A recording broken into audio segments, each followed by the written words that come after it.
Assalamualaikum, selamat datang di channel Obi. Misal T adalah panjang busur berarah pada lingkaran satuan yang kita ukur dari sumbu X positif, yang kita beri tanda positif apabila dia berlawanan arah dengan jarum jam, dan kita beri tanda negatif jika ia searah dengan jarum jam. Maka untuk sebarang T akan kita peroleh tepat sebuah titik pada lingkaran satuan itu.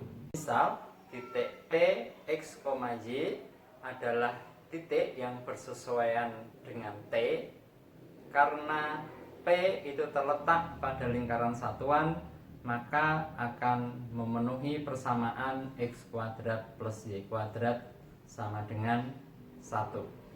Dengan memperhatikan fungsi kosinus, di mana kosinus T sama dengan X untuk semua T anggota himpunan bilangan real, dan fungsi sinus dengan sinus T sama dengan Y untuk semua T anggota himpunan bilangan real, maka dari informasi ini kita dapatkan bahwa kosinus kuadrat T ditambah sinus kuadrat T sama dengan 1 untuk semua T anggota himpunan bilangan real. Penting buat kita memperhatikan untuk T yang mana identitas itu benar. Dalam kasus ini, identitas ini disebut dengan identitas Pythagoras. Memandang T sebagai variabel pada himpunan bilangan real, maka ekspresi cos kuadrat T ditambah sin kuadrat T sama dengan 1 untuk setiap T anggota R, sama saja dengan ekspresi cos kuadrat alfa ditambah sinus kuadrat alfa sama dengan 1 untuk setiap alfa anggota himpunan bilangan real. Demikian juga cos kuadrat X ditambah sin kuadrat X sama dengan 1 untuk setiap X anggota R. Jadi T alfa X di sini adalah menyatakan suatu variabel untuk menyatakan panjang busur. Ingin mencari nilai X yang mana sehingga sinus X kali cos X dibagi sinus X sama dengan cos X, maka kita harus memperhatikan untuk nilai X yang mana sehingga ekspresi itu bermakna. Kalau kita perhatikan ekspresi pada ruas kiri ini akan bermakna apabila sinus X-nya tidak sama dengan 0. Dengan kata lain, ekspresi ini akan bermakna untuk X yang merupakan anggota bilangan real tetapi bukan kelipatan dari B, atau X anggota bilangan real tetapi bukan sama dengan KP untuk semua K anggota himpunan bilangan bulat. Meskipun cos X-nya itu bermakna untuk semua X anggota himpunan bilangan real. Untuk membuktikan kebenaran dari identitas trigonometri, maka kita harus bisa menuliskan kembali suatu bentuk dari salah satu ruasnya dalam bentuk lain yang ekivalen sehingga dia sama dengan ruas yang satunya. Yang baku yang bisa digunakan untuk membuktikan kebenaran dari identitas trigonometri. Tetapi ada beberapa petunjuk yang bisa kita pakai untuk memudahkan kita dalam membuktikan identitas trigonometri. Beberapa petunjuk yang bisa dipakai untuk membuktikan kebenaran identitas trigonometri antara lain, yang pertama, jika salah satu ruas dari identitas lebih kompleks atau lebih rumit dibanding dengan ruas yang lain, maka yang perlu dicoba adalah dengan menyederhanakan ruas yang kompleks tadi sehingga menjadi lebih sederhana dan menjadi lebih mudah untuk membuktikan bahwa kedua ruas nantinya sama.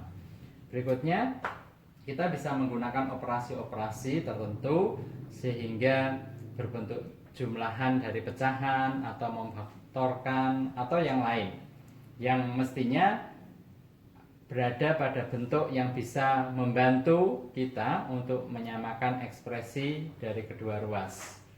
Kemudian kita juga bisa menggunakan identitas yang sudah pernah dibuktikan sebelumnya. Oke, alternatif yang lain kita bisa menyatakan salah satu sisinya hanya dalam bentuk sinus atau dan dalam bentuk kosinus. Jadi nanti salah satu ruasnya berbentuk sinus saja, atau ada sinusnya, ada kosinusnya, atau kosinus saja. Kemudian petunjuk yang lain misalnya dengan menyatakan salah satu sisinya dalam satu bentuk fungsi trigonometri. Jadi hanya dalam bentuk satu fungsi trigonometri. Misalnya tangan saja gitu. Oke, kemudian petunjuk yang lain kita bisa mengalihkan penyebut dan pembilangnya dengan faktor yang sama. Misalnya dengan mengalihkan dengan konjugatnya. Untuk membuktikan identitas trigonometri, misalnya sinus X kali kotangan X kali sekan X sama dengan 1, tentunya ini akan bermakna kalau untuk X yang anggota himpunan bilangan real yang tidak sama dengan Kp dan tidak sama dengan 2K plus 1 per 2Pi untuk semua K anggota himpunan bilangan bulat. Nah, karena ruas kiri ini lebih kompleks dari yang ruas kanan, maka kita akan coba sederhanakan yang ada di ruas kiri. Jadi kita lihat di ruas kirinya adalah sinus X kotangan X dikali dengan sekan X, maka kita bisa tuliskan kembali kotangan X sebagai cos X dibagi sinus X, sedangkan sekan X sebagai 1 cos X. Dengan demikian kita akan dapatkan sinus X kali cos X dibagi sinus X kali cos X, dengan catatan X-nya di sini ya, sehingga ekspresi ini bermakna dan kita peroleh dia sama dengan 1, yang sama dengan ruas kanan. Yang lain, kalau kita ingin membuktikan sinus X dibagi dengan 1 plus kosinus X sama dengan 1 dikurangi kosinus X dibagi sinus X. Di sini ada bentuk penyebut yang seperti ini, maka kita bisa menggunakan alternatif melihat yang ada di ruas kiri kemudian kita kalikan dengan konjugatnya. Jadi di ruas kiri kita lihat sama dengan sinus X dibagi dengan 1 plus cos X, kita kalikan dengan konjugatnya, yaitu 1 min cos X dibagi dengan 1 min cos X. Kenapa ini bisa dilakukan? Karena 1 dikurangi dengan cos X ini tidak sama dengan 0 kalau X-nya berada di sini ya. Oke, jadi ini bisa kita lakukan karena ini terdefinisi. Jadi ini tidak 0 ya jadinya ya.